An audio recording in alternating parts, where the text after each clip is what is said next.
Masters for you మీకోసం ఛానల్కి స్వాగతం సుస్వాగతం. ముందుగా మన జగద్గురువైన బ్రహ్మర్షి పితామహ పత్రిజీ గారికి, మన గురుమాతకి నా ఆత్మ ప్రణామాలు మాస్టర్స్. ఓకే మాస్టర్స్, ప్రతి నెల మన ఛానల్లోని పౌర్ణమి ధ్యానం జరుగుతుంది మాస్టర్స్. అమావాస్య ధ్యానం కూడా జరుగుతుంది. ఈరోజు మన చేత పౌర్ణమి ధ్యానం చేయించడానికి సీనియర్ పిరమిడ్ మాస్టర్ గారైన గీతావాణి గారు హైదరాబాద్ నుంచి వచ్చారు. మేడం గారిని సాదరంగా ఆహ్వానించుకుందాం. నమస్తే మేడం, వెల్కమ్ మేడం. నమస్తే మేడం, అందరికీ ఆత్మ ప్రణామాలు. మనందరి గురువైన బ్రహ్మర్షి పితామహ పత్రిజీ గారిని ఆహ్వానించుకుందాం. అలాగే స్వర్ణమాల మేడం గారిని ఆహ్వానించుకుందాము. సప్త ఋషులు, సప్త మాతృకలు, త్రిమూర్తులు, త్రిమతల్ని ఆహ్వానించుకుందాం. ఈ చక్కటి పౌర్ణమి రోజున చంద్రకాంత కిరణాల శక్తులు స్వీకరిస్తూ మనకు ఎంతో మానసిక, శారీరక ఆయుర ఆరోగ్యాల కోసం మనం ఈరోజు ఆధ్యాత్మిక ప్రగతి కోసం ధ్యానం చేద్దాము. చక్కగా కళ్ళు రెండు మూసుకుందాం. అలా వింటూ మనకి పౌర్ణమి యొక్క విశిష్టత దాని గురించి వింటూ మనం కళ్ళు మూసుకొని జ్ఞానాన్ని తీసుకుంటూ ధ్యానం చేద్దాము. చక్కగా రెండు కళ్ళు మూసుకుందాం.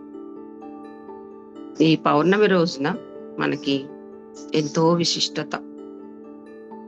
ప్రతి నెల పౌర్ణమి, అమావాస్య ఈ రెండు కూడా మనకి ప్రతి నెల వస్తూ ఉంటాయి. పౌర్ణమి నుండి అమావాస్య దాకా ఈ మధ్య కాలం ఉంది కదా, ఆ మధ్య కాలంలో ఎన్నో చంద్రకిరణాలు విడుదలవుతూ ఉంటాయి. ఆ విడుదలైనటువంటి ఆ శక్తులు చురుగ్గా ఉంటాయి. అంటే కొన్ని చురుకుగా ఉంటాయి, కొన్ని ఇబ్బందికరమైనవి కూడా ఉంటాయి.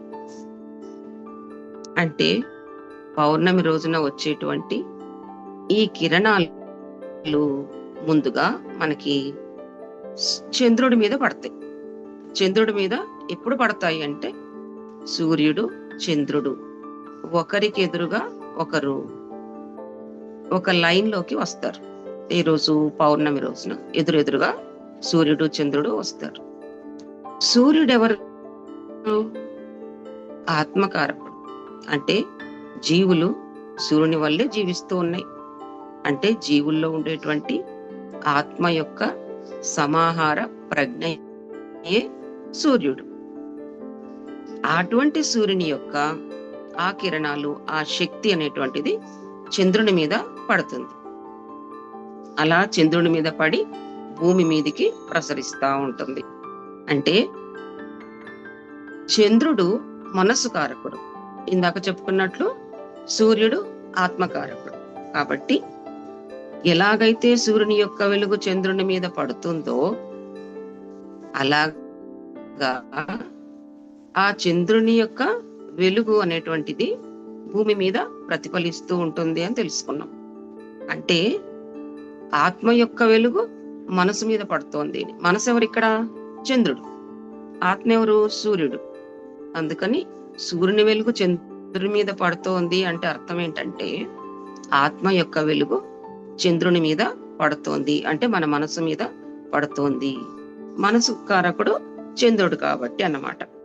అంటే మన మనుషులలో, మానవులలో ఉండేటువంటి ఆ మనస్సు వికసించడానికి, ఆ తన్మయత్వం పొందడానికి చంద్రుడే కారకుడు. ఇట్లాగా సూర్యులు, చంద్రుడు ఎదురుగా ఇలా ఉండడం వల్ల ఆ కాంతిని మనము స్వీకరిస్తూ ఉన్నాం. అంటే సూర్యుడు ఆత్మ కదా, మరి అందుకని ఆ ప్రభావము మనసు మీద పడుతూ ఉంటుంది. అయితే మనసు పైన ప్రభావం ఎలా కలుగుతుంది అంటే ఎదురుగా ఉన్నారు కదా. మన మనసు మీద సూర్యుని యొక్క వెలుగు పడ్డప్పుడు మనసు ప్రభావితం అవుతూ ఉంటుంది. కాబట్టి చంద్రుని మీద పడి, మనసు కారకుడైన ఆ చంద్రుని మీద పడి మనకి అది ప్రభావాన్ని చూపిస్తుంది. అందుకని చంద్రుడు మనోకారకుడు, సూర్యుడు ఆత్మకారకుడు అని మనం పిలుస్తూ ఉంటాం అన్నమాట. అట్లాగా ఈ శక్తిని స్వీకరించినప్పుడు అది ఎంతో మనకి ఆరోగ్యాన్ని, భౌతిక ఆరోగ్యాన్ని, మానసిక ఆరోగ్యాన్ని కూడా ఇస్తుంది. అయితే ధ్యానులకు మనసు బాగా వికసిస్తుంది. ఈ రోజున మనం ధ్యానం చేస్తే, అందుకే మన ఛానల్లో, అన్ని ఛానల్లోనూ ఒక 5 రోజులు చేస్తాం మనం. పౌర్ణమికి 2 రోజులు ముందు, పౌర్ణమి రోజు, తర్వాత 2 రోజులు, 5 రోజులు అలా మనం చేస్తూ ఉంటే మన మనసు చాలా బాగా వికసించి అది సమాధి స్థితిలోకి వెళ్తాం. సమాధి స్థితి అంటే సమాధానాలు దొరికేటువంటి స్థితి. ఆ ఆత్మ అనేటువంటి దాంట్లోకి మనసు అనేది లయమైపోతుంది. కొంతమందికి తెలుసో లేదో కానీ మనసన్న ఆత్మ అన్న ఒకటి. ఉన్నతమైన స్థాయిలో ఉన్నటువంటి మనసు ఆత్మగా వెలుగొందుతుంది. లో స్టేజ్కి పడిపోతే దాన్ని మనసు ప్రభావం అని అంటారు. కాబట్టి ఆత్మ మనసు రెండు కూడా ఒకటే. ఉన్నతమైన మనసే ఆత్మ అన్నమాట. కాబట్టి మనం చక్కగా ధ్యానులైన మనం పౌర్ణమి రోజు ధ్యానం చేస్తే ఆ శక్తిని స్వీకరించి సమాధి స్థితిలోకి వెళ్ళడానికి చాలా సులభమైనటువంటి మార్గం అవుతూ ఉంటుందన్నమాట. అలా సమాధి స్థితిలో ఏం జరుగుతుంది అంటే చక్రాలన్నీ క్లీన్ అవుతాయి, 7 శరీరాలు క్లీన్ అవుతాయి, మనకెన్నో గ్రంథులు ఉన్నాయి, ఆ గ్రంథులన్నీ క్లీన్ అవుతాయి, శరీర అవయవాలన్నీ కూడా ప్రక్షాళన చెందుతాయి. అవన్నీ కూడా ప్రక్షాళన చెంది పూర్తిగా దేహ ఆరోగ్యం, మానసిక ఆరోగ్యం రెండు కూడా మనకు కలుగుతాయి అన్నమాట. కాబట్టి మనము ఒక ఆధ్యాత్మిక ప్రయాణం చేసేటువంటి యోగులం. ఈ ఆధ్యాత్మిక ప్రయాణంలో ఒక ఉన్నతమైన పెను మార్పు మన జీవితంలో రావాలి అంటే పౌర్ణమి అనేది సరైనటువంటి సమయం. ఇట్లా ఎందుకు సరైన సమయము అంటే మన జీవితంలో ఎన్నో అడ్డంకులు, మనకి ముందుకు పోవాలంటే ఎన్నో అవరోధాలు, అవన్నీ నిర్మూలించుకోవాలి అంటే పౌర్ణమి అనేది ఒక గొప్ప అవకాశం. ఆ అవకాశాన్ని మనం ఈరోజు తీసుకుంటూ ఉన్నాము. ఈ పౌర్ణమి రోజున మనము ఒక చిన్న ప్రక్రియ చేద్దాం. అందరూ కళ్ళు మూసుకొని ముందు మన ఇంటిని శుభ్రం చేసుకుందాం. మన ఇంట్లో ఎన్ని తలుపులు ఉన్నాయి, ఎన్ని కిటికీలు ఉన్నాయి, ఎన్ని వెంటిలేటర్స్ ఉన్నాయో గుర్తుపెట్టుకొని ఎక్కడా కూడా ఒక రంధ్రం ద్వారా ఏది వెళ్లకుండా ప్రతి రంధ్రాన్ని కాంతి కర్టన్లతో మనం దాన్ని మూసివేద్దాం. మనము ఒక క్లాత్ తీసుకొని కర్టన్లు ఎలా కుట్టించుకుంటామో అట్లాగా మన ఇంటిలోని ప్రతి దర్వాజా, ప్రతి తలుపు దగ్గర ఒక కాంతి కర్టన్ అలా వేస్తూ పోదాం. మన ఇంటి ప్రాంగణానికి ఎంట్రన్స్ దగ్గర కాంతి కర్టన్, చక్కగా ఆ కాంతి రంగుని ఊహించుకుంటూ పైనుంచి కింది వరకు ఒక పెద్ద కర్టన్ దట్టంగా ఉన్నట్టుగా ఊహించుకుందాం. అలాగే ఎన్ని రూములు ఉంటే అన్ని రూములకు కొన్ని సెకండ్ల టైం తీసుకొని ఒక్కొక్క రూమ్కి కాంతి కర్టన్లు వేద్దాం. బెడ్రూమ్స్ కానీ, వంటగదికి కానీ, బాత్రూమ్ కూడా ఎక్కడ వదిలివేయద్దు. 2 బాత్రూమ్లకు, తర్వాత కిటికీలు, ఇవే కాంతి కర్టన్లను కిటికీలకు వేద్దాం. బాగా విజువలైజేషన్ చేసుకొని కాంతి కర్టన్లు ప్రతి కిటికీకి వేస్తున్నాం. అలాగే వెంటిలేటర్ కూడా కాంతి కర్టన్లు వేద్దాం.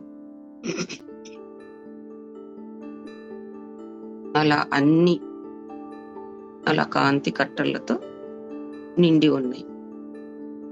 ఇంటిలో ఆల్రెడీ ఏదైనా ఉంటే సరికాని శక్తి ఈ కాంతి కర్టన్ల వల్ల, కాంతి వల్ల అదంతా కూడా తొలగిపోతుంది. మన ఇల్లంతా కూడా ఇప్పుడు శుభ్రమైంది. చక్కగా కాంతిలో మనం కూర్చొని ఉన్నాము. అలాగే ఈ ధ్యానం చేస్తున్నప్పుడు మన శరీరం కూడా శుభ్రపడుతుంది.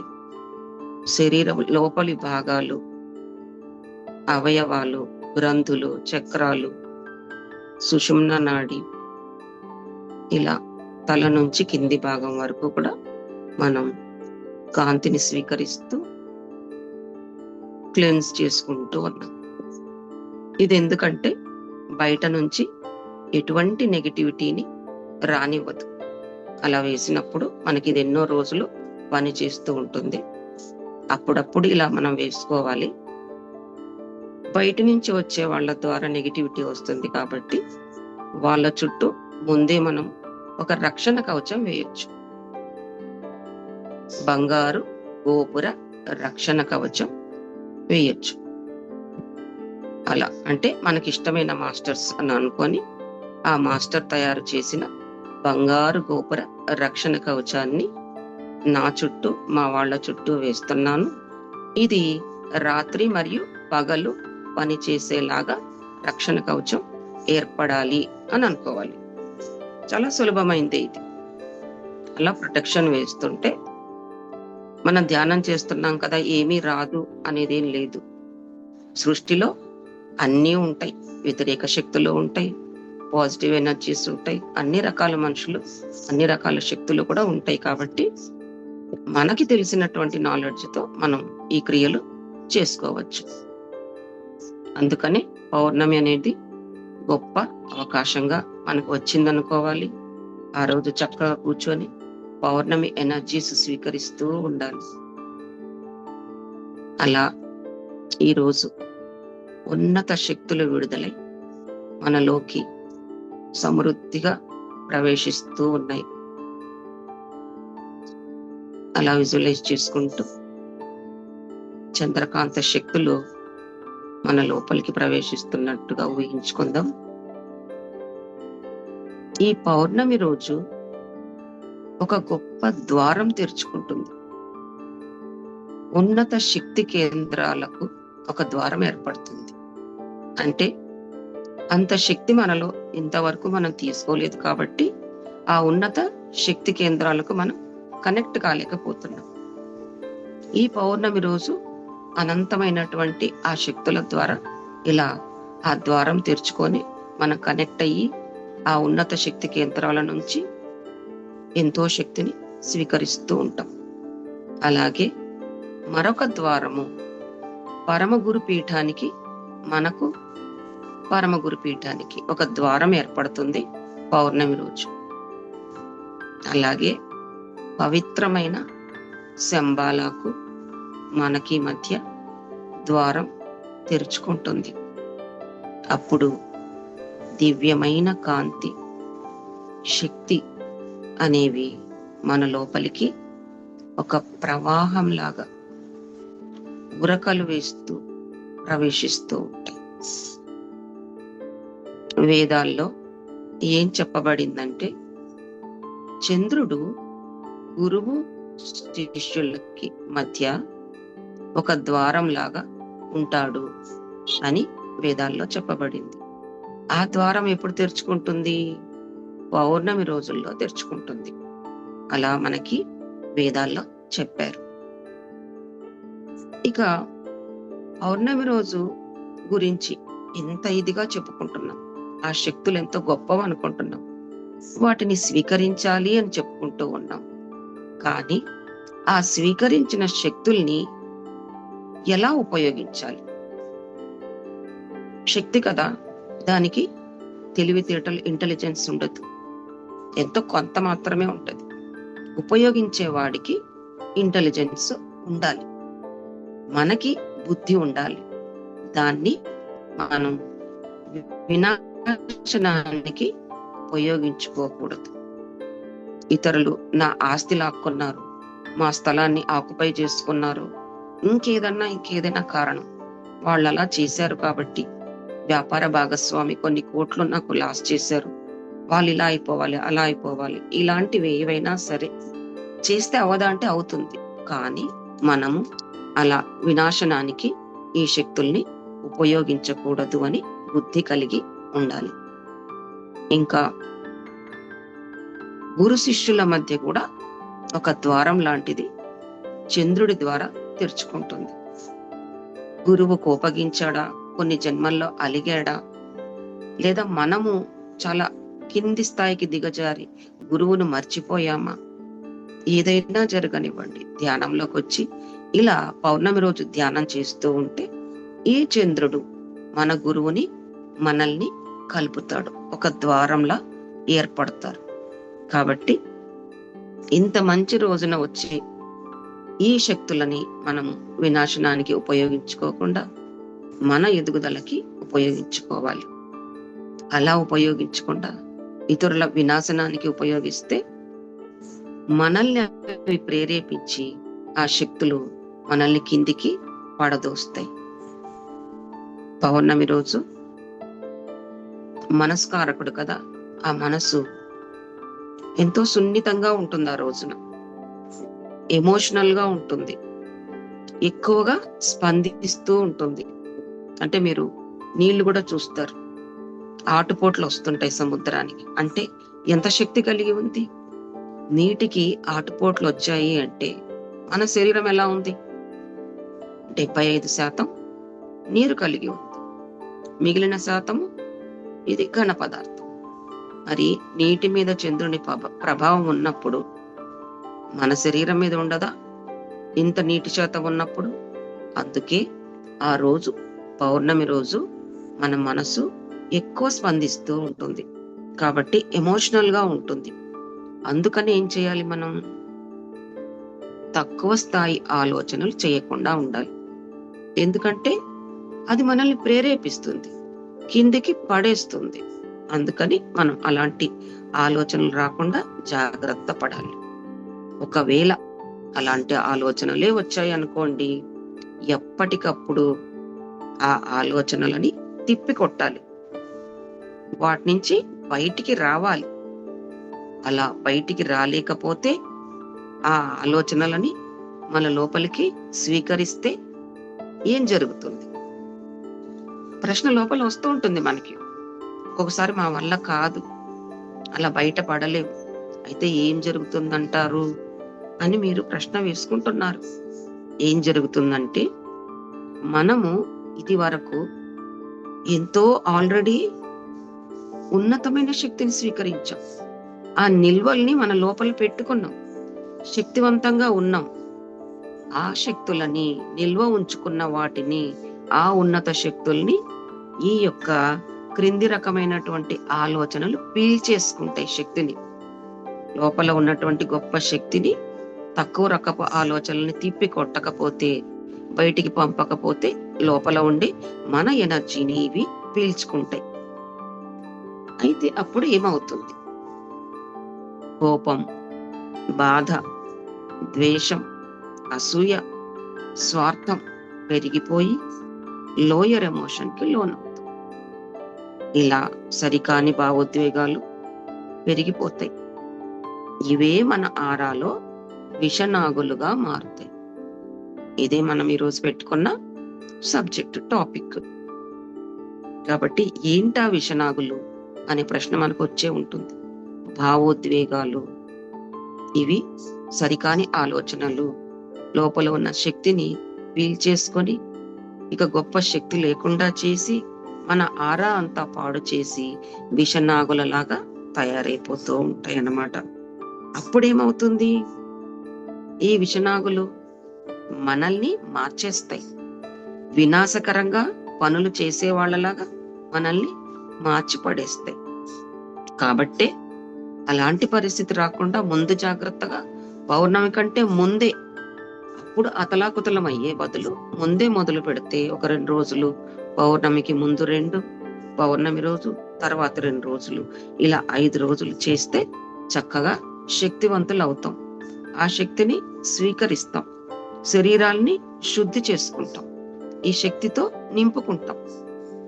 ఇలా ధ్యానము ఎక్కువ గంటలు మంచి రోజున చేస్తే ఒక శరీరం నిండింది, నా ప్రాణమయ శరీరం అంతా నిండింది.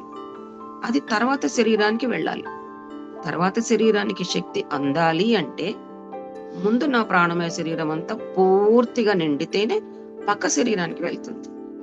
ఆ 2వ శరీరము బాగా స్వీకరిస్తేనే, నిండిపోతేనే 3వ దానికి వెళ్తుంది. ఇలా మనము ఎక్కువ గంటలు ఎందుకు చేయాలి? కొంతమంది అడుగుతుంటారు, గంట చాలా అండి, 2 సార్లు చాలా అండి, 41 రోజులు చేసి మానేయొచ్చా? ఇలా మానడాలు ఏమీ లేవు. ఎందుకంటే ధ్యానం ద్వారా శక్తి, తర్వాత జ్ఞానం, ఈ రెండిటికి లిమిట్ అనేది లేదు. నేర్చుకుంటూనే ఉండాలి, తెలుసుకుంటూనే ఉండాలి. పత్రి సార్ అంతటి వాళ్లే ఆవగింజలో సగభాగం నాకు తెలుసు అన్నారు. ఇక మనం ఎంత, మనకేం తెలుసు అని మనం ధ్యానం తీసుకోవడం, జ్ఞానం తీసుకోవడం రెండు ఆపుతాం. ఆ ఆలోచన, అనుమానమే వద్దు. శివుడంతటి వాడు ఎందుకు చేస్తున్నాడు? ఆయనను మనం పూజ చేస్తే, ఆయనను మనం ధ్యానిస్తే, అభిషేకాలు చేస్తే, ఆయన మళ్ళీ ఇంకొకళ్ళ కోసం, ఎవరి కోసమో, దేనికోసమో ధ్యాన స్థితిలో ఉన్నాడు. ఎందుకయ్యా అని అడిగితే, నీవు నన్ను చేస్తావు, నేను తెలుసుకునేవాడు ఇంకొకడు ఉన్నాడు, సృష్టిలో ఇంకా జ్ఞానం ఉంది, అది నేను తెలుసుకోవాలి అన్నారు. ఆయనేం తక్కువ వారా? విజ్ఞాన భైరవ తంత్రం అని 260 పద్ధతుల్ని, మనకి ధ్యాన పద్ధతుల్ని ఇచ్చినటువంటి గొప్ప మాస్టర్. అప్పుడే అయిపోయింది అనుకోలేదు, ఇంకా తెలుసుకుంటూ ఇంకా తెలుసుకుంటూ ఉన్నారు. మన ప్రయాణం కూడా అలా ఉండాలి. కాబట్టి ధ్యానం అనేటువంటిది ఆపేది కాదు, అలా చేస్తూ పోవాలి. శక్తిని నింపుకుంటూ పోతే, తగిన శక్తి అందినప్పుడు ఆ ఎనర్జెటిక్ శరీరం నుంచి, ఎనర్జీ బాడీ నుంచి అలా అలా అన్ని శరీరాలకు అందాక ఆస్ట్రల్ బాడీ రిలీజ్ అవ్వాలంటే అది కారణం. నేను ఆస్ట్రల్ ట్రావెల్ చేయాలండి అని అనేస్తూ ఉంటాం. శక్తితో నిండనిది ఆ శరీరము ఎలా ప్రయాణం చేస్తుంది? శక్తి నిండాలి అంటే కొన్ని గంటలు డీప్ గా ఏకాగ్రతతో ధ్యానం చేస్తేనే కదా ఆ శరీరము నిండి ఆస్ట్రల్ ట్రావెల్ కి వెళ్ళేది. కాబట్టి మనం ఇలా ఈ శరీరాలంతా కూడా శక్తితో నింపుకుంటే దైవత్వపు లక్షణాలైన కరుణ, ప్రేమ, ఆధ్యాత్మిక సేవ, ఇతరుల పట్ల సానుభూతి, మైత్రీతత్వం, ఇవన్నీ కూడా పెంపొందించుకోగలుగుతాం.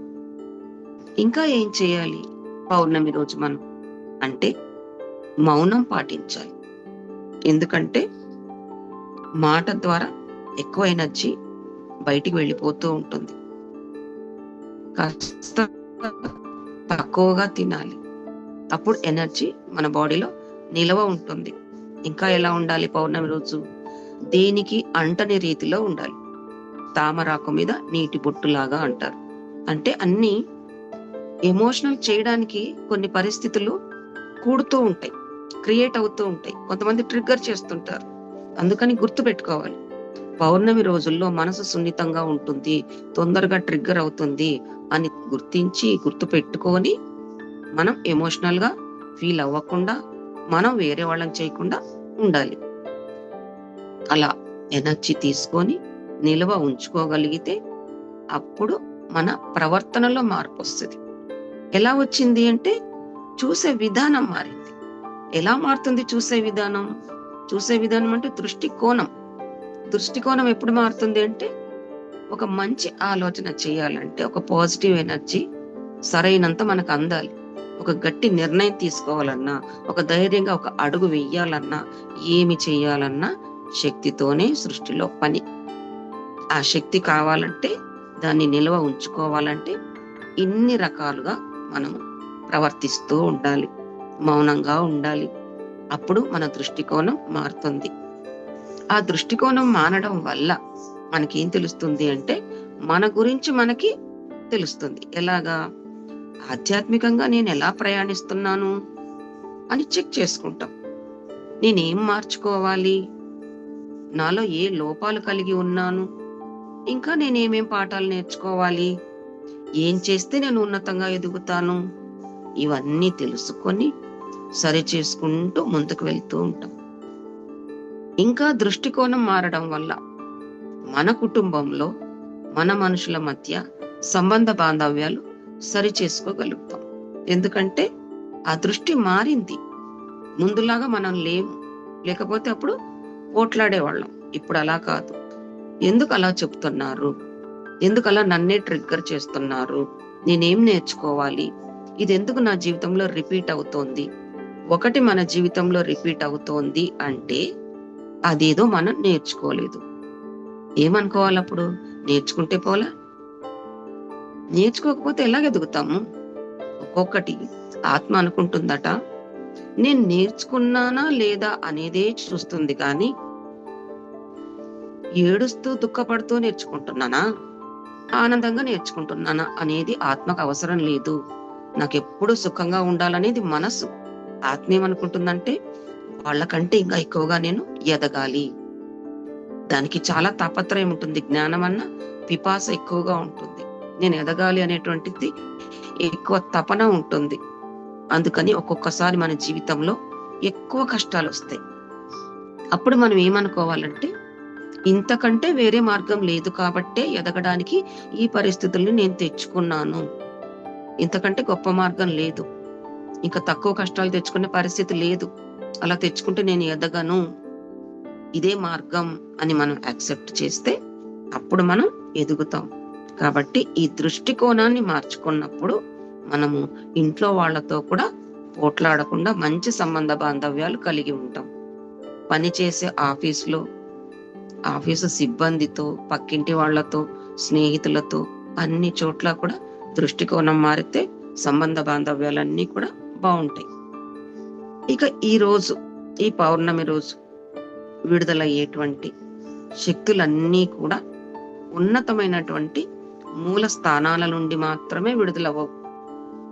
మనకు తెలుసు సృష్టి అంటేనే ద్వంద్వము, మంచి ఉంటుంది, చెడు ఉంటుంది.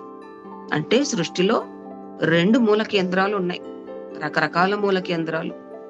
ఉన్నతమైన మూల కేంద్రాల నుంచి పాజిటివ్ ఎనర్జీను వస్తుంది, వక్రీకరించబడినటువంటి మూల స్థానాల నుంచి కూడా నెగిటివ్ ఎనర్జీ వస్తూ ఉంటుంది అన్నమాట.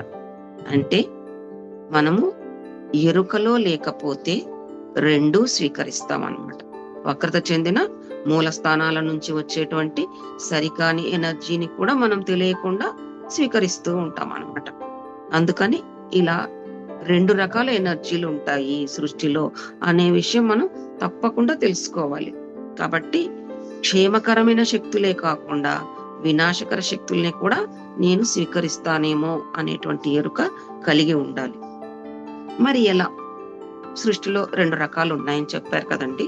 మరి ఏం చెయ్యాలి అంటే, ఎవరు ఈ వినాశకర శక్తుల్ని ఆకర్షిస్తారు? ఆకర్షించని వారికి భయమేం లేదు.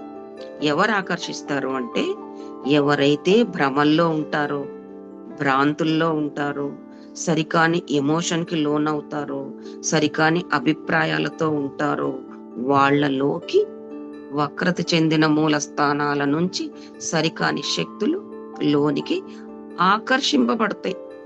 అవెందుకవే పరిగెత్తి రావట్లేదు, మనం ఆకర్షించుకుంటున్నాం. అప్పుడే అవి ఆకర్షింపబడతాయి. అందుకని మన స్థితి బాగుండాలి. మనం ఆత్మ వికాసంతో, చైతన్య విస్తరణతో ఉంటే, సాధన బాగా చేసి నిలదొక్కుంటే ఈ వినాశకర శక్తులని స్వీకరించకుండా బాగా పోరాట పటిమ మనకి వస్తుంది. అప్పుడు ఉన్నతంగా అంటే మేలు చేకూర్చే శక్తుల్ని స్వీకరించడం అనేది జరుగుతుంది. వాటిని మనం ఆకర్షించుకుంటూ ఉంటాం. కాబట్టి ఇలా మనసు ఉన్నప్పుడు భౌతికంలో ఏమి సంఘటనలు జరుగుతున్నాయి అని గమనిస్తూ ఉండాలి. అంటే మన ఆలోచనలు ఎలా ఉన్నాయి, భౌతిక సంఘటనలు ఎలా ఏర్పడుతూ ఉన్నాయి, అవి ఎందుకు ఏర్పడుతూ ఉన్నాయి, ఇవన్నీ కూడా ఎరుక కలిగి ఉండాలి మనం. ఎందుకంటే ఈ పౌర్ణమి రోజుల్లో ఇతరుల ద్వారా మనం ప్రభావితం అవుతాం. దానికి ఛాన్స్ ఉంది. లేదా మన ఎమోషన్స్ తో మనమే ఇతరులని ప్రభావితం చేస్తాం. వాళ్ళన్నా మనల్ని చేస్తారు, మనం ఎమోషనల్ ఫీల్ అయ్యి ఎదుటి వాళ్ళనన్నా చేస్తాం. అందుకే సంఘటనల పట్ల ఎరుక కలిగి ఉండాలి.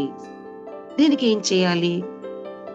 మనం చేసే ఉద్దేశాలు, ఆలోచనలన్నీ మంచి ఉద్దేశాలతో ఉండాలి. అప్పుడు ఉద్దేశం మంచిది కదా, పాజిటివ్ లో ఉన్నాం కదా, అప్పుడు మంచి శక్తులే మనలోకి రావడం జరుగుతుంది. ఎప్పుడైతే సరికాని సంకల్పాలు, సరికాని ఉద్దేశాలతో ఉంటామో అప్పుడు సరికాని ఎనర్జీస్ ని తీసుకుంటాం.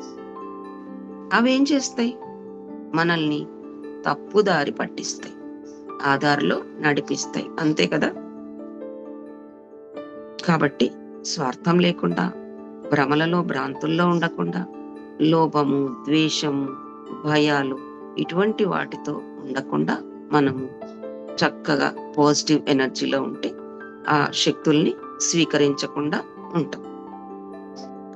అలా స్వీకరిస్తే మన జీవితంలో ఉండేటువంటి మన స్థితి, మన గతి మరింత దిగజారుతాయి.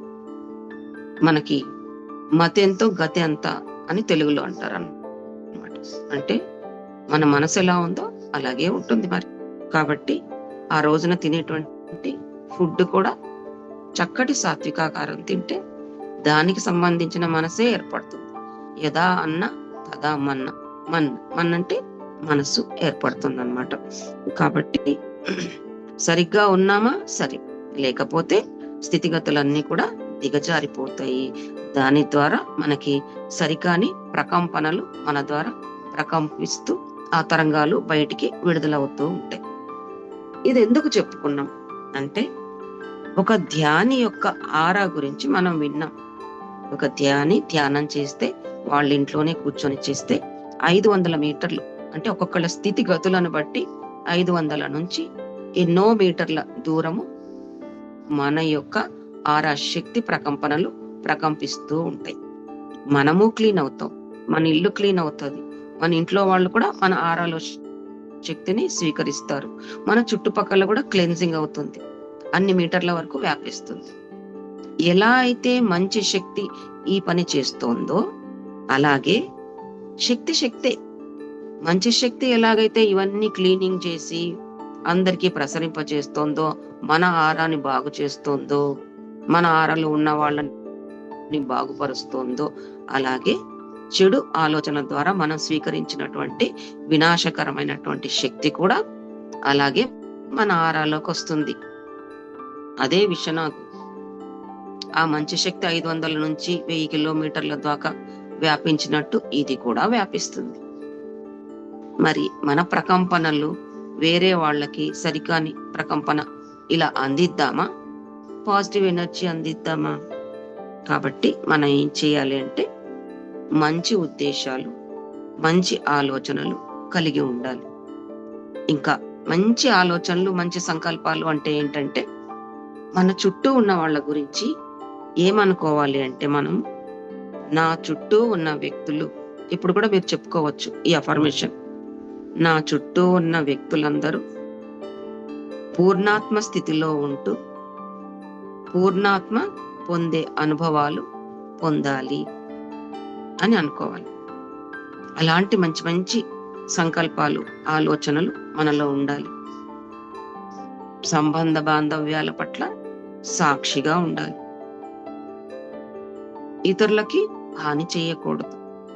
చేస్తే ప్రతిసారి కూడా మన ఆధ్యాత్మిక ప్రయాణానికి అవరోధాలు, అడ్డంకులు ఏర్పడుతూ ఉంటాయి. ఎవరికి శారీరకంగా హింసించొద్దు, మానసికంగా కూడా హాని కలిగించొద్దు. అట్లాగే ఇతరులు కూడా మనకు ఎలాంటి అవరోధాలు కలిగిస్తారు. నేనే కాదు, నేను బాగుండాలి, నేను ఇలా చేయాలి కాదు, ఇతరులు మనకి ఎలాంటి అవరోధాలు కలిగిస్తున్నారు అన్న ఎరుక కూడా, తెలివితేటలు కూడా కలిగి ఉండాలి. పూర్తిగా నేను ఇలాగే ఉండాలని అమాయకంగా ఉంటే వేరే వాళ్ళని అడ్డుకోలేము. కాబట్టి వాళ్ళు కూడా ఎలా చేస్తున్నారు అన్న జ్ఞానం, ఆ తెలుసుకునేటువంటి శక్తి కలిగి ఉండాలి. ఉన్నతమైన శక్తులతో అనుసంధానం అవుతూ ఉండాలి. మన శరీరాన్ని, మనసుని, ఆలోచనలని పరిశుద్ధంగా ఉంచుకోవాలి. ఆత్మని మనం పరిశుద్ధాత్మ అంటూ ఉంటాం అన్నమాట. అలా ఉండకుండా మలినాలతో ఉంటే మనం విషాన్ని ప్రసరిస్తూ ఉంటాం. ఇతరులకు మేలు చేయడం పక్కన పెట్టి మనకి, చుట్టుపక్కల వాళ్ళకు కూడా హానికరమే ఇది. కాబట్టి ఇలా మనకు తెలియకుండా హాని జరుగుతూ ఉంటుంది. మన ద్వారా ఈ విష నాగుల ద్వారా ప్రకంపనలు బయటికి పోతున్నప్పుడు మనం ఇలా హాని చేస్తున్నాం. కాబట్టి మంచి ఆలోచనలు యూనివర్స్ లోకి పంపుదాం. అందుకే పరిశుద్ధమైన ఆలోచనలు, సంకల్పాలు చేద్దాం. ఇట్లా జరిగినప్పుడు మన నాడీ కేంద్రాలన్నీ కూడా అతిగా పనిచేస్తుంటాయి. ఎమోషనల్ అయినప్పుడు ఏమవుతుంది? ఎక్కువ శక్తి అవసరం అవుతుంది. అది లోయర్ ఎనర్జీ. అప్పుడు నాడీ మండలం అతిగా పనిచేస్తూ ఉంటుంది.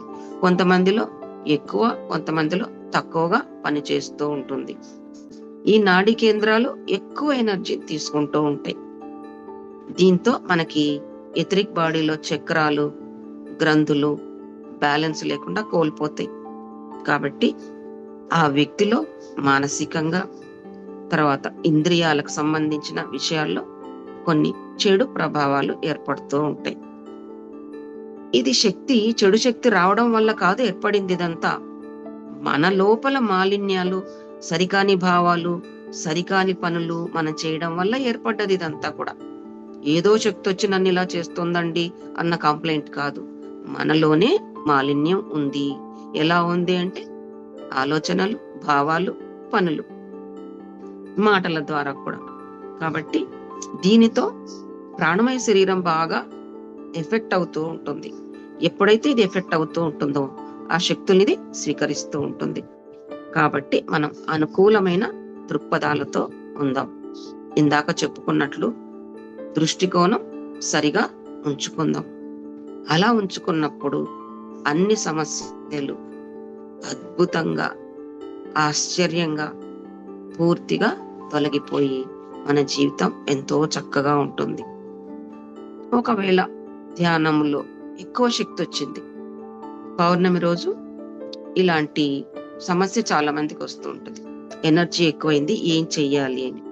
ఎనర్జీ ఎక్కువగా వస్తే భూమాత, భూమి మీద ఇన్ని వేల కోట్ల మంది ఉన్నారు, 800 కోట్ల మంది జనం ఉన్నారు. అంతమందికి ఎంతో శక్తి అవసరం. కాబట్టి మనకు ఎక్కువైన శక్తిని భూమాతకి ఇచ్చేయచ్చు. నాకు సరిపోగా మిగిలిన శక్తిని భూమాతకి అందిస్తున్నాను అని చెప్పుకోవాలి. భూమి మీద కూర్చోవాలి, లేదా 2 చేతులు భూమి మీద ఇలా పెట్టాలి. అప్పుడు ఎంత కావాలో అంతే తీసుకుంటుంది. ఆమె మన మానవ మాత్రులాగా అంతా పీల్చేసుకొని మనల్ని నిస్సారంగా చెయ్యదు. ఆమె మన తల్లి. ఆమెకు ఒక ఇంటెలిజెన్స్ ఉంటుంది. కాబట్టి మనకి ఎక్కువైనటువంటిది మాత్రమే స్వీకరిస్తుంది అన్నమాట. ఇంకా నాకు పౌర్ణమి రోజు, ఇంకా మామూలు రోజుల్లో కూడా శక్తి ఎక్కువగా వస్తోందండి, ఇంబ్యాలెన్స్ అయిపోతున్నాను. ఎలా అంటే దానిని శాకాహార ర్యాలీలకు నడవడం, నినాదాలు ఇవ్వడం, వెళ్ళడం, అక్కడ పనులు చేయడం, అలా ఆ శక్తిని ఖర్చు పెట్టొచ్చు. ఇంకా ఏదైనా బలులు జరిగే స్థలాలు, టెంపుల్స్ ఉంటే, యుద్ధాలు జరిగేటువంటి ప్రదేశాలు, నెగిటివిటీ ఉన్న ప్రదేశాలని విజువలైజ్ చేసుకొని వాటికి ఆ శక్తిని పంపుదాం. అక్కడంతా కూడా ప్రేమతో ఉండాలి అని పంపామనుకోండి, యూనివర్స్ కి ఒక మంచి పని చేసిన వాళ్ళం అవుతాము. మన ఎనర్జీ మనకి బ్యాలెన్స్ అవుతుంది. ఎందుకంటే మనం చేసింది విశ్వ సేవ కాబట్టి. అట్లాగే పిరమిడ్స్ ని ఆహ్వానించి ఆ స్థలంలో వేయాలి. ఒక మాస్టర్ ని ఇన్వైట్ చేసి అక్కడంతా శుద్ధి చేయమని చెప్పవచ్చు. మనం కూడా శక్తిని పంపవచ్చు అన్నమాట. అట్లాగా మనకి ఎక్కువైనటువంటి ఎనర్జీని ఇన్ని రకాలుగా మనం చేసుకోవచ్చు అన్నమాట. సరే, మరి నేను ధ్యానానికి వచ్చాను, ఈ విషయం అంతా తెలుసుకున్నా, జ్ఞానాన్ని పొందాను. నేను ధ్యానం చెయ్యక ముందు ఎన్నో చెడు ఆలోచనలు చేశాను కదా. మీరు అంటున్నారు మంచి ఆలోచనలు కలిగి ఉండండి అని అంటున్నారు. మరి మేము ఇంత ముందు చెడు ఆలోచనలు చేశాం కదా, మరి ఏం చెయ్యాలి అని అన్నప్పుడు ఆ ఆలోచనలను కూడా మనం మార్చుకోవచ్చు. ఎందుకంటే ఎన్నో సరికాని ఆలోచనలు చేశాం. అప్పుడు మన ఆత్మస్థితి సరిగా లేదు. ఏవేవో థాట్ పొల్యూషన్ అంతా కూడా క్రియేట్ చేశాం. ఇప్పుడు మనం ఏమైనా చెయ్యొచ్చా? ధ్యానానికి వచ్చాం, జ్ఞానం పొందాం. గతంలో నేను సరిలేని స్థితిలో చేసిన ఆలోచనలు, వాటిని నేను నిర్మూలించవచ్చా అంటే చెయ్యవచ్చు. ఎలాగా అంటే ఒక అఫర్మేషన్ చెప్పుకొని, అది నేను చెప్తూ ఉంటాను, మీరు మనసులో రిపీట్ చేసుకోండి. గతంలో కానీ, గత జన్మలలో కానీ, తెలిసి కానీ తెలియక కానీ నేను విడుదల చేసిన నా ఆలోచన రూపాలని అన్ని అల్షియాన్ అగ్ని క్షేత్రంలోకి వెళ్ళి కాంతిగా మారాలి అని అలా అనుకోండి మనసులో. ఎందుకంటే సృష్టిలో ప్రతిదీ శక్తి. ఆ శక్తిని నశింపచేయలేం. ఇది మనందరికీ తెలుసు. నశింప చేయలేం, బూడిదలాగా మార్చలేం. కానీ ఏం చేయొచ్చు, దాని స్వరూపాన్ని మార్చొచ్చు. ఎలాగా అంటారా, కోపం ఉంది, నాకు బాగా కోపం వచ్చింది, ఫస్ట్ ర్యాంక్ రావాలి అని ఆ కోపాన్ని చదువు మీద పెట్టాను. ఈ రాత్రంతా చదువుతాను అని చదువుకున్నాను. కోపం ఎలా మారిపోయింది అక్కడ? జ్ఞానంగా, విద్యగా, క్లాస్ ఫస్ట్ వచ్చేలాగా మారిపోయింది. కాబట్టి ఒక సరికాని శక్తిని ఇంకో రకంగా దాని రూపాన్ని మనం మార్చుకోవచ్చు.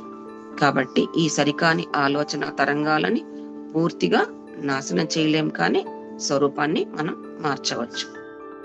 ఎలా మార్చవచ్చు? ఇది జరుగుతుందంటారా అంటే, ఇది పంపించింది మనమే, దీని ఓనర్ మనమే. కాబట్టి మనమే వాటిని కాంతిగా మార్చొచ్చు. మనం పంపాం కాబట్టి మనమే వాటిని మార్చొచ్చు. ఎలా మార్చాం? కాంతిగా మార్చాం అన్నమాట. ఇది మనం మారిస్తే మారుతుంది అనడానికి ఒక చిన్న ఎగ్జాంపుల్ చెప్తే మీరు బాగా నమ్ముతారు. ఏంటా ఎగ్జాంపుల్ అంటే, డ్రైవింగ్ చేసేవాళ్ళు ఒక బండి, కారో లారీనో బస్సో ఒక బండిని డ్రైవింగ్ చేస్తున్నాడు. ఆయన డ్రైవింగ్ చేస్తుంటే ఆ బండి ముందుకు పోతూ ఉంటుంది. ఆ బండి ఆపే శక్తి ఆ డ్రైవర్ కి ఉందా లేదా? ఆ డ్రైవర్ కి బండి ఆపే శక్తి ఉంటుంది. ఎలాగా?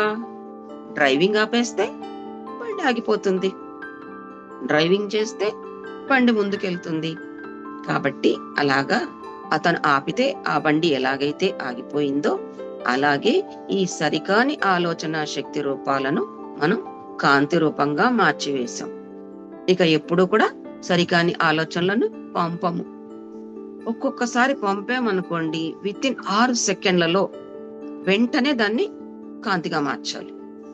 భయం బయటికి విడుదల చేసాం. మన ఇంట్లో వాళ్ళు ఎవరో బయటికి వెళ్ళారు, యాక్సిడెంట్ అవుతుందేమో అన్నాము అనుకోండి, వెంటనే ఎరుక కలిగింది. కొన్ని 6 సెకండ్లలో, కొన్ని 6 నిమిషాలలో మేనిఫెస్ట్ అవుతూ ఉంటాయి. వెంటనే మార్చవచ్చు, అది మారిపోతాయి అన్నమాట. ఎందుకంటే ఒక కాయిన్కి 2 నాణ్యానికి బొమ్మ పొరుస్తూ ఉంటుంది. వాళ్ళని ఎందుకు మనం ఎప్పుడూ కూడా ఏదైనా అవుతుందేమో అనే ఎందుకు ఆలోచిస్తున్నాం? హాయిగా ఉండడానికి కూడా ఒక ఛాన్స్ ఉంది కదా. వాళ్ళ ఫ్రెండ్స్ తో కలిపి చక్కగా నవ్వుతూ ఉండొచ్చు కదా, ఎంజాయ్ చేస్తూ ఉండొచ్చు కదా. ఎందుకు మన మనస్సు ప్రేరేపితమయ్యి యాక్సిడెంట్ అవుతుందేమో, ఇంకా రాలేదు, ఏం జరిగిందో ఏమో అని దీని వైపే ఎందుకు ఆలోచిస్తుంది అని ఒకసారి మనం అనుకోవాలి. దీనిలాగే మంచి జరగడానికి కూడా అంతే 100% ఛాన్స్ ఉంది కదా, నేను ఎందుకు ఇలా ఆలోచించాలి అని అనుకుంటూ మనం మంచి ఆలోచనలు చేస్తే మన పిల్లలకు కూడా మంచి ఆలోచనలు అందుతాయి. ఎలాగా అంటే, వాళ్ళు ఎక్కడైనా ఉండని, మనం మన ఇంట్లో కూర్చొని ఆ పిల్లల గురించి ఎవరికైనా కోపంగా చెప్పినా, చాడీలు చెప్పినా అది ఆ పిల్లాడికి చేరుతుంది. ప్రేమగా మనం అనుకున్న ఆ ప్రేమ చేరుతుంది. ఎందుకలా పిల్లాడు ఎక్కడో ఉన్నా తల్లి చేసే ఆలోచనలు, ఈ ప్రకంపనలు వాడికి చేరుతాయి అంటే, మణిపూర చక్రానికి మన బిడ్డలు కనెక్ట్ అయి ఉన్నారు.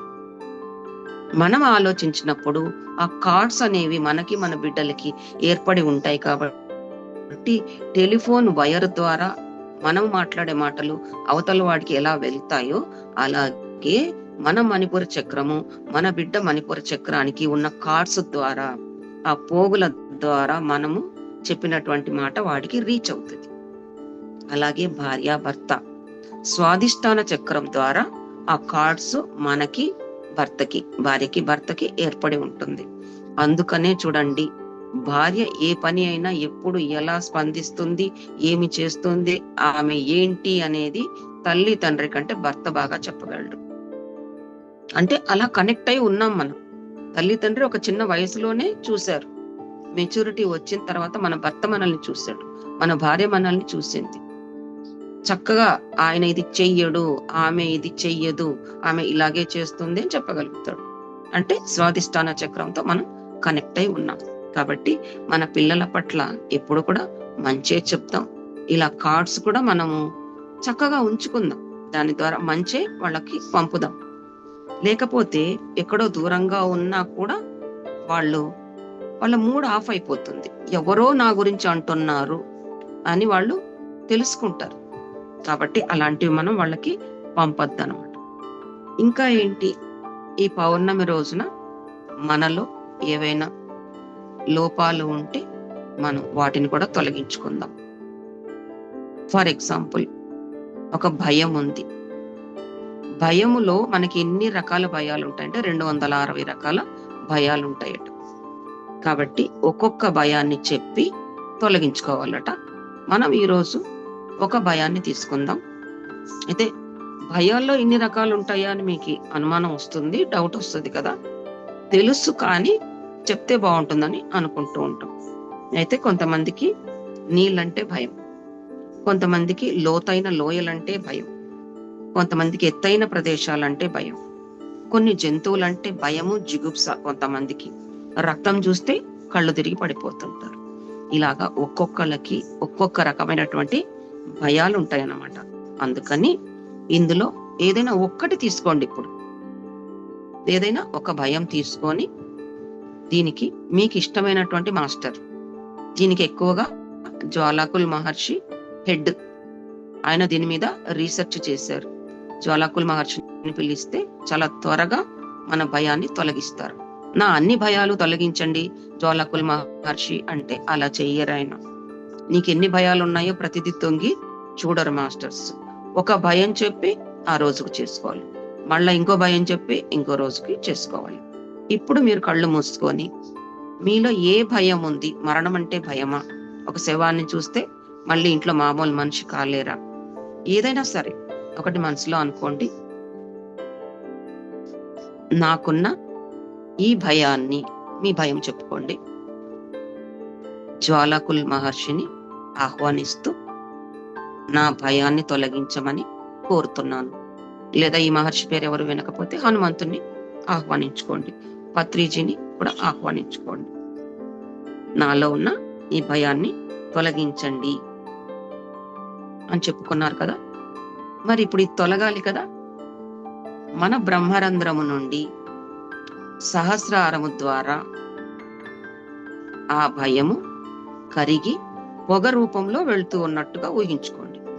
మన బ్రహ్మరంధ్రం ద్వారా పైకి అది వెళ్తూ ఉంది, అలా బయటికి వెళ్ళిపోయింది. వెళ్ళిపోయాక ఏం జరుగుతుంది? లోపల అది ఇది వరకు ఉంది భయం, అది బయటికి వెళ్ళిపోయింది. ఆ భయం ప్లేస్ లో ఒక ఖాళీ ఏర్పడింది. ఆ ఖాళీని మనం నింపాలి. ఎందుకు నింపాలి అంటే ప్రకృతిలో ఏది ఖాళీ ఉన్నా నింపబడుతుంది అనే సూత్రం ఉంది. బానే ఉంది కదండి, నింపితే ఏమవుతుంది, నిండుతుంది కదా అంటే ఇక్కడ ఒక చిక్కు వచ్చింది. మంచితో నిండుతుందా చెత్తతో నిండుతుందా మనకు తెలియదు. నేచర్ ఏదో ఒకదాంతో ఖాళీ ఉంది కదా, నిండిపోతూ ఉంటుంది. అందుకని మనం ఏం చేయాలంటే ప్రేమతో ఆ ఖాళీ ప్రదేశాన్ని నింపుతున్నాను అని అనుకోండి. ఇప్పుడు భయం బయటికి వెళ్ళిపోయింది కదా, నాలో భయం వెళ్ళిపోగా ఏర్పడిన ఆ ఖాళీ స్థలంలో ప్రేమతో నింపుతున్నాను అని మనసులో అనుకోవాలి. ఎందుకంటే ఖాళీ అలాగే ఉంచితే వెళ్ళిపోయిన భయం తిరిగి రావచ్చు, ఇంకే చెత్త అయినా కూడా వచ్చి కూర్చోవచ్చు. కాబట్టి మనం పూర్తిగా ప్రేమతో నింపామన్నమాట. ఇంకా భయాన్ని తొలగించుకున్నాం. ఇది మళ్ళీ తర్వాత మీరు కొన్ని భయాలు మళ్ళీ చేసుకోండి. భయాలు లేవండి, అహంకారం ఉన్నా, అసూయ ఉన్నా, ఏదైనా మన లోపాలని గుర్తించినప్పుడు సేమ్ ఇలాగే అది పొగ రూపంలో పోతున్నట్టుగా తర్వాత చేసుకోండి. ఇంకా మన కుటుంబంలో మరణించిన వాళ్ళు కొంతమంది ఉంటారు. ఆ కుటుంబ సభ్యుల్లో మరణించిన మన పితృదేవుళ్ళు ఉన్నారు కదా, వాళ్ళు ఆత్మల లోకానికి వెళ్లకుండా ఈ భూమి మీదే ఉండి మోహంతోనో కోపంతోనో, లేదు తాము సంపాదించిన ఆ పెద్ద ఇల్లు వదిలిపెట్టలేక, నగలు ఆస్తిపాస్తులు వదిలిపెట్టలేక ఇక్కడే ఉంటే ఒకవేళ వారిని ఆత్మల లోకానికి పంపుదాం. ఈ రోజు మనం వాళ్ళందరినీ ధ్యానానికి కూర్చోమని చెప్తాం. వేరే ఆత్మలతో మనకు పని లేదు, కేవలం మన కుటుంబ సభ్యులు వాళ్ళని మాత్రమే మనం ఇలా చేద్దాం. మన కుటుంబ సభ్యుల్లో మరణించిన వాళ్ళని ఇన్వైట్ చేసుకొని మనతో పాటు కూర్చొని ధ్యానం చేయమని చెప్దాం. మాస్టర్స్ ని కూడా, హనుమంతుల వారిని కూడా ఇన్వైట్ చేసుకుందాము. వాళ్ళ సహాయం తీసుకొని ఈ మన మరణించినటువంటి మన కుటుంబ సభ్యుల ఆత్మల లోకానికి మీరు వెళ్ళండి. మీరిప్పుడు ఎంతో సమయాన్ని వృధా చేశారు. ఉన్నతమైన జన్మ తీసుకోండి. ఒకవేళ నేను మిమ్మల్ని బాధ పెట్టినందువల్ల నా కోసం మీరు ఉంటే నన్ను క్షమించమని నేను కోరుతున్నాను. లేదా మీరు నన్ను బాధ పెట్టినందువల్ల నాకు క్షమాపణలు చెప్పాలని పైకి వెళ్లకుండా ఇక్కడే ఉండి మీరు ప్రయత్నం చేస్తూ ఉన్నారు, నేను అది తెలుసుకోలేకుండా ఉన్నాను అనుకోండి. ఈ రోజు నేను చెప్తున్నాను, ఒకవేళ మీరు నన్ను ఇబ్బంది పెట్టినా మిమ్మల్ని నేను క్షమిస్తున్నాను, అన్నీ మర్చిపోతున్నాను అని మనం కూడా వాళ్ళని క్షమిద్దాం. వాళ్ళను కూడా క్షమించమని అడుగుదాం. అలా మాస్టర్స్ సహాయం తీసుకొని మన వాళ్ళు ఆత్మల లోకానికి వెళ్ళారని గట్టిగా నమ్ముదాం. అలా మనకి ఏమేమి చేయగలమో పౌర్ణమి రోజుల్లో చిన్న చిన్నగా మనం ఈ రోజు చేసుకున్నాము. ఇలాగెప్పుడు కూడా ప్రతి నెల పౌర్ణమి, అమావాస్య ధ్యానాల్లో, గ్రూప్ మెడిటేషన్స్ లో మనం పాల్గొందాం. అలాగే ప్రతి నెల పోర్టల్స్ కూడా ఓపెన్ అవుతూ ఉంటాయి. 8/8 పోర్టల్ 8వ నెల 8వ తేదీ, 10/10 పోర్టల్ 10వ నెల 10వ తేదీ, 9వ నెల 9వ తేదీ, 11/11 పోర్టల్, 12/12 పోర్టల్. ప్రతి పోర్టల్ రోజున కూడా మనం కూర్చొని ధ్యానం చేసి ఆ శక్తుల్ని మనం తీసుకుంటూ ఉంటే మన ఆధ్యాత్మిక ప్రయాణం ఎంతో ఉన్నతంగా, అద్భుతంగా సాగుతుంది. మోక్ష దిశగా ప్రయాణం చేస్తాం, మోక్షాన్ని పొందగలుగుతాం. ఇది మనం ఈరోజు చక్కగా ధ్యానం చేశాము.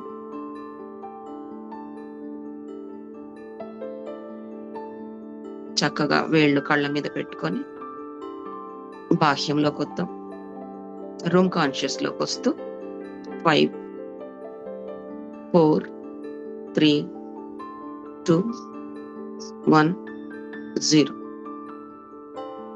Thank you masters. Thank you madam, thank you so much madam. For you మీకోసం మన ఛానల్కి వచ్చి ఎంతో గొప్ప ఆత్మజ్ఞానం అందించిన గీతావాణి గారికి, లక్ష్మి గారికి, విశాలాక్షి గారికి ధన్యవాదాలు తెలుపుకుందాం మాస్టర్స్. అలాగే ప్రతినిత్యం ఎరుకతోటి ధ్యానం, స్వాధ్యాయం, సజ్జన సాంగత్యం చేద్దాం మాస్టర్స్. అందరి చేత చేద్దాం మాస్టర్స్. వైజాగ్కి మెగా పిరమిడ్ రావాలని పరమ గురువుల కోరిక, పత్రిగారి కోరిక, పత్రి మేడం కోరిక. మనం అందరం సంకల్ప జ్ఞానం చేసి వైజాగ్కి మెగా పిరమిడ్ వచ్చేలా చేద్దాం masters. Thank you masters, thank you.